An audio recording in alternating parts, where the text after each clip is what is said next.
یہ مشکل بڑی مشکل بن جاتی ہے جب ابتدا سے دنیا اور دنیا کی حقیقت کو نہ سمجھا جائے۔ یہ دنیا ابتلا ہے، یہ ہمارے لیے بنائی ہی نہیں گئی۔ جو دنیا اللہ تعالیٰ نے بنانی ہے وہ تو قیامت کے بعد وجود پذیر ہوگی۔ اس کو امتحان کے لیے بنایا گیا ہے۔ انسان اس بنیادی حقیقت کو ذہن نشین نہیں کرتا، اور ہمارے ہاں اس پر توجہ بھی نہیں ہوتی۔ جو چیزیں بتائی جاتی ہیں وہ گناہ ثواب کے طریقے پر بتا دی جاتی ہیں۔ زندگی کیا ہے، یہ کیسے وجود میں آئی ہے، اس کی اصل حقیقت کیا ہے، اس کا آخرت سے کیا تعلق ہے، یہ تعلیم بالعموم ہماری تعلیم کا حصہ نہیں بنتی۔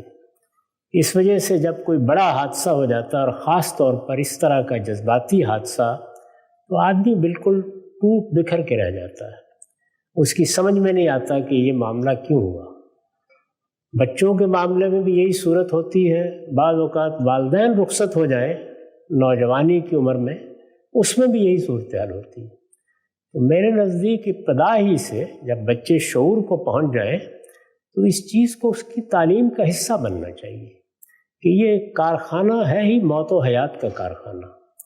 یہ وجود میں اس لیے آیا ہے کہ انسان کے علم اور عمل دونوں کو پرکھا جائے، وہ کہاں کھڑا ہے۔ اس کو قرآن نے اس طرح بیان کیا ہے کہ الذی خلق الموت والحیات لیبلوکم ایکم احسن عملا، یعنی یہ موت و حیات کا کارخانہ بنانے کی کوئی ضرورت ہی نہیں تھی۔ یعنی یہاں حیات ہے، وہاں موت کیوں آئے؟ یہ بنایا اس لیے گیا ہے کہ تمہارا پروردگار یہ دیکھ رہا ہے کہ تم میں سے کون بہتر عمل کرتا ہے۔ تو یہ حقیقت پہلے دن سے ذہن نشین کرنی اور کرانی چاہیے۔ اگر یہ ہو تو پھر یہ حوادث اثر انداز نہیں ہوتے، نہ ہو تو بہت برے طریقے سے اثر انداز ہوتے ہیں۔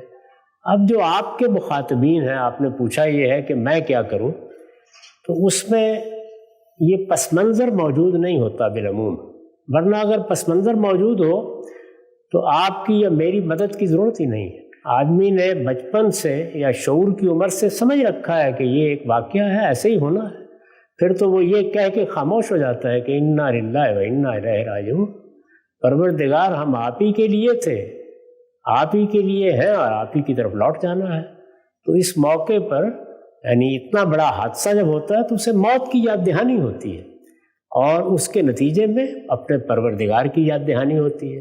تو اس کے لیے کوئی مشکل نہیں، یہ نہ ہو تو بڑی مشکل ہوتی ہے۔ تو اس طرح کے موقعوں پر آپ تدریج سے کام لیں، یعنی آہستہ آہستہ اپنے بھائی کو اس صورتحال سے نکالیں۔ اس نے زندگی گزارنی ہے، جتنی اللہ نے دی ہے وہ بہرحال بھرپور طریقے سے گزارنی ہے۔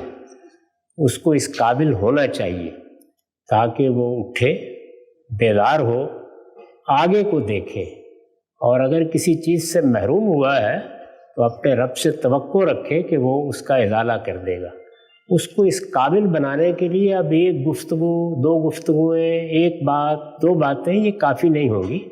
آپ ساتھ چلیں، اس کے غم میں شریک ہوں، اس کو محبت کے ساتھ خطاب کریں، اور تدریجاً گریجولی اس سے نکال کے اس بنیادی حقیقت کو ذہن نشین کرائیں۔